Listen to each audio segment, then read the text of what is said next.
design, build and operate proton beam therapy centres in Europe.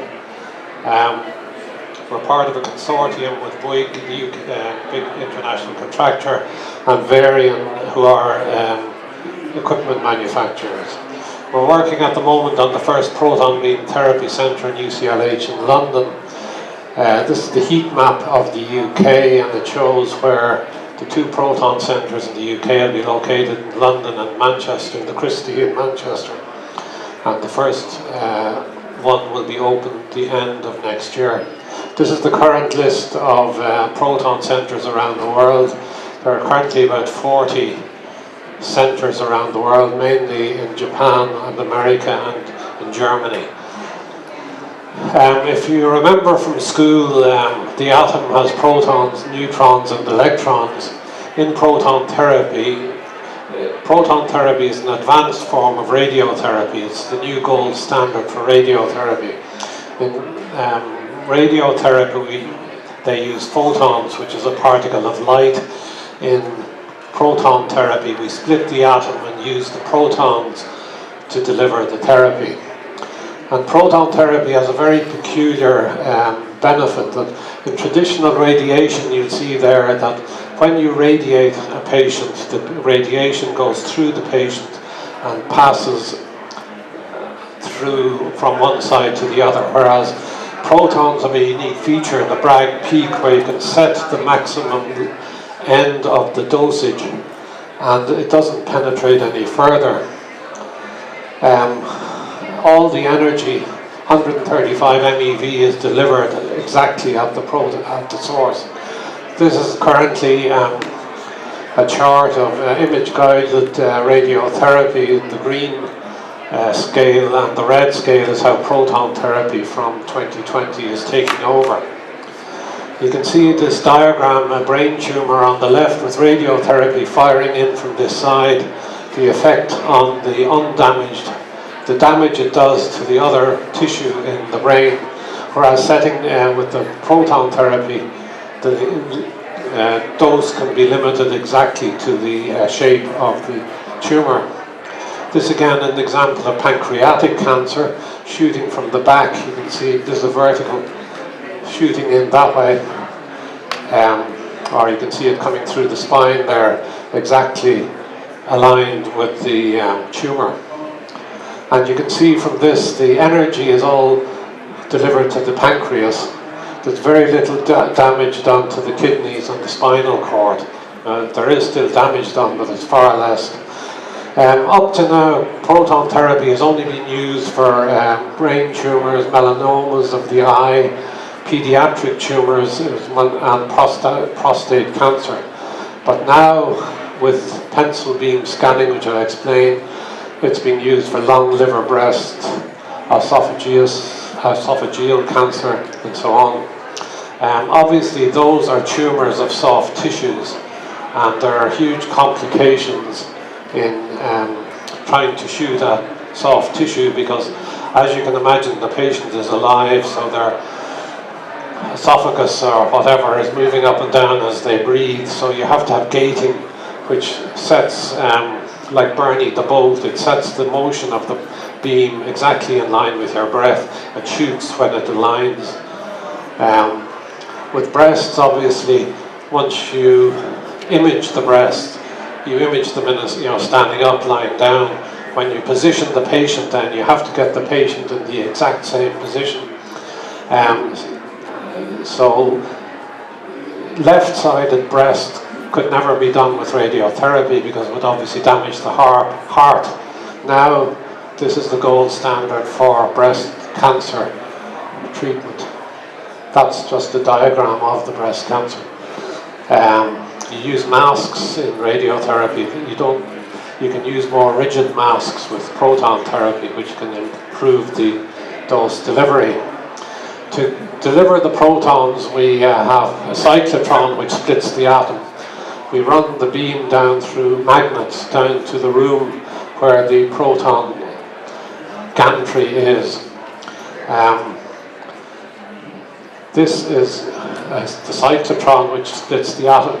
It weighs 100 tons and it's in a hugely shielded basement. From the patient's point of view, this is the patient's treatment table. The gantry rotates through 360, so you can fire in at any direction into the patient, and that's how you choose your treatment methodology. Different view of the patient room. That's the one we're doing at the moment in London. The scale of this is huge. That street level there, we're building down 25 metres underground to bury these chambers. Each of the vaults in which the proton therapy is delivered, the gantry is 16 metres by 16 metres and is shielded with 2.5 metres of concrete in general. But where it goes around, where the beam comes around corners, it gives off more energy. So the shielding goes from 2.5 metres to 4 metres and 7 metres of concrete where it comes out of the cyclotron. So this is a typical layout. These are the 4 gantries that we have in the UK. The cyclotron here, you'll see the thickness of 7 or 8 metres of concrete here on the bend. The beam coming around the bend, down the magnets into the 4 gantries. Patients come in the other side and are treated that way. You can imagine too with, this perhaps is of more interest to architects than anything else, to shield these we have to stop any radiation going from one bunker to the next. So every conduit and wire and pipe in the building has to be plotted, and it has to go into the concrete, turn right through 300 millimeters, turn left 300 millimeters, right 300 meters, and then into the building, so that there's no direct path for the radiation to escape. That's just an example of the magnetic system dipole magnets that are used to turn the beam, so the protons come and you turn the magnets on to turn the magnets around the beam. Cyclotron, as I said, it splits the atom, but it produces the particles up to 250 MeV, which is a really high dosage power. The gantry itself weighs 200 tons. The protons travel at nearly the speed of light, so they are going so fast in the delivery chamber they go around the Earth 3 times in a second. And the basement has 28,000 cubic meters of concrete in it, which is enough to fill an aircraft carrier. That's the building in London that it's going into. It'll be a 200-bed cancer hospital above ground, and then the treatment modalities are in the basement, underground. For Ireland, in the UK, they're anticipating 1,500 patients per annum would benefit from proton therapy. That is a conservative estimate of the number of patients that are referred for proton therapy, because it hasn't been available, and also the cost of it. At the moment, the NHS refers UK patients to America or Europe at a cost of 75,000 per person. The cost of the treatment in the UK here will be 25,000 per patient, so it's a considerable saving for the NHS. The calculation on the numbers of it, the 1,500 patients in the UK are based on the population of England and Wales, which I think is 44 million.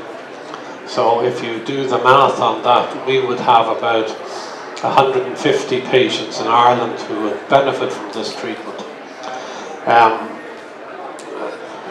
Radiotherapy and proton therapy is delivered in the same way. You get 1 dose a day for 30 days, and that is really an old